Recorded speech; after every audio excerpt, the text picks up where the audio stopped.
कोयत्याचा धाक दाखवत शेतातील घरावर दरोडा, 15 तोळे सोने, 10 तोळे चांदी लंपास. 4 जणांची टोळी मध्यरात्री घरात घुसली. बोरी बुद्रुक परिसरात भीतीचे वातावरण.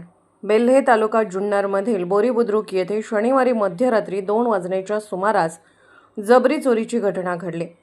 कोरडे मळ्यातील शेतघरात राहणाऱ्या राजेंद्र सीताराम कोरडे यांच्या घरी 4 चोरट्यांनी कोयत्याचा धाक दाखवत 15 तोळे सोन्याचे व 10 तोळे चांदीचे दागिने लंपास केले.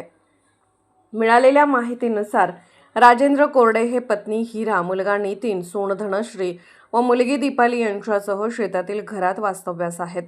रात्री 2च्या सुमारास चोरट्यांनी दरवाजावर मोठा दगड टाकून दरवाजा फोडत घरात प्रवेश केला.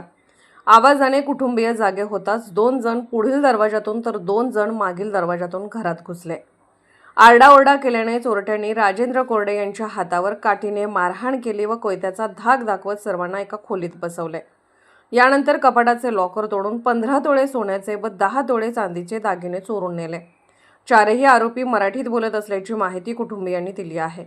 घटनेची माहिती मिळताच आळेफाटा पोलीस ठाण्याचे पोलीस निरीक्षक विश्वास जाधव यांनी पथकासह घटनास्थळी धाव घेतली. रविवारी गुन्हे अन्वेषण विभागाचे पोलीस निरीक्षक अविनाश शिळीमकर व पथकाने परिसरातील सीसीटीव्ही फुटेजची तपासणी केली. या प्रकरणी नितीन राजेंद्र कोरडे यांनी फिर्याद दिली असून पुढील तपास PSI अनिल पवार करत आहेत.